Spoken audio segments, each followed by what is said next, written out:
Hello beautiful people, how are you today? Cape Witch here, and today I'm going to teach you a few tips for you to get closer to your dreams and manifest it faster. What is the idea? To create inertia, to create movement, because movement causes momentum, and then you meet the perfect moment when you're already prepared for it and an explosion of manifestation happens. So I'm going to tell you something. First of all, you have to be patient. I'm not patient, and I'm having to work on that a lot because everybody says just be patient, just be patient. I wasn't born with that, so I'm having to develop it. So I know it's not easy, but we have to do it. Second, there's something that I always tell my clients when they ask me for help to manifest anything, which is when you look at your dream, if you're dreaming right, the vision is going to look very overwhelming, very huge, very unachievable. But then if you come, like you draw the vision, you paint the vision, you write the vision down as you please, and then you grab the big vision and you break it down in little pieces. Every piece that is very difficult, you break down in even smaller pieces. You always break things down in very tiny pieces so that the steps that you take every day are very easy. A lot of people, what they do is that they do something very difficult on Monday. On Tuesday they have no energy, so they do nothing. Next month they do a big thing again, but you see, this doesn't create inertia, this doesn't create movement, because you do a little bit here, you stop. Then you do a little bit here, you stop. When you do a bit every day, a tiny one here, a tiny one here, a tiny one here, and it's like a ladder that takes you all the way up where you're gonna meet the momentum and you're gonna explode in manifestation, okay? So instead of doing a big step once a month, try to do 30 tiny steps, one every day for a month. You're going to see where you're going to be in the end of the month. It's going to be so much better than doing one big step at a time and then going down, because every time you do a big one and then you get disencouraged, you shut down and everything, and your energy drops and you don't create momentum. So this is a very big one. Let me just tell you something that might help. What I do is that I don't like to talk on the phone. I don't like to talk to people that I don't know. So this is very difficult for me. If I'm getting close to my period, I already know that I'm not going to want to talk to anybody, that I want to be in my shell. So what I do is I divide in two lists.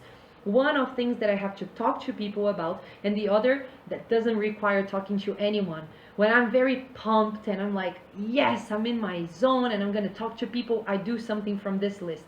When I'm getting close to my period and I don't feel like talking to absolutely anybody, I do something from this list.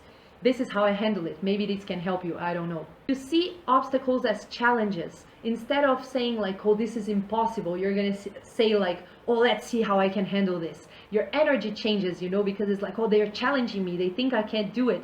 And then you go for it and you accomplish it way better than if you didn't have the obstacle, you know what I mean? And this creates a lot of momentum, because it's like putting petrol in the car, it's like setting fire into the woods, you really create a burst of energy. The other thing is focusing on the solutions and not the problems. A lot of people focus on the problems, like, oh, I won't be able to do this, look at this thing, I'm not going to be able to sort this out, blah blah blah. And a lot of people who manifest their dreams very fast, what they do is that they come in and say, wait a minute, I can handle this. The only thing that I cannot figure out is death. All the rest I can figure out. So they start solving, let me see if this person can help me, if I can do this, if I can do that, what if I go through here, what if I go through that. Seeing opportunity instead of seeing blockages, this is very important. And you have to train yourself to do that, because I wasn't like that. I became like that with time because of my boss in New Zealand called Camila, that told me, no problems, only solutions, Carlita. And this is what I learned in Auckland.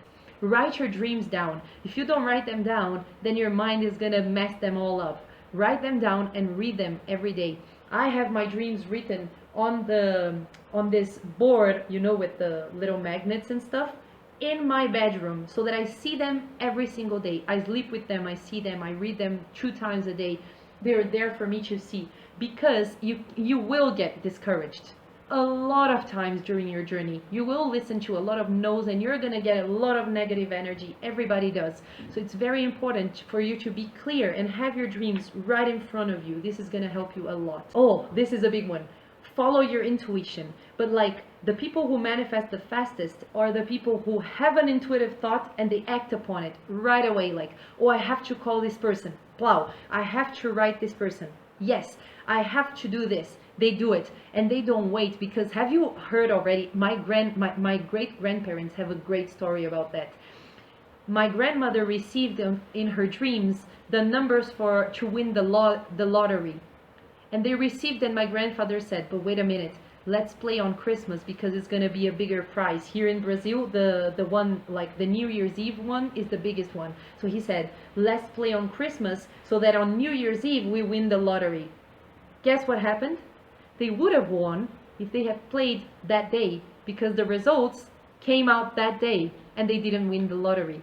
So when you get the intuitive thought, right at that moment, act upon it. This is very huge. This is going to help you a ton in your life. Next one is let go of what the universe is dragging out of your life. Instead of trying to hold on very tight to the things that the universe is trying to take out of your life, let them go. Because God, Buddha, Allah, whatever you believe in, hears things that you don't hear, sees things that you don't, knows things that you don't. And if they're taking someone out of your life, it's because it's time for them to get out of your life. So when you have that intuition of, I think it's time for them to go, let them go lovingly. You don't have to fight, you don't have to do anything, just lovingly say goodbye. And when people get out of your life, even if you're sad, let them go. Maybe later they will come back, but there is a reason for them to go out of your life. So respect that. Respect the natural flow of your life.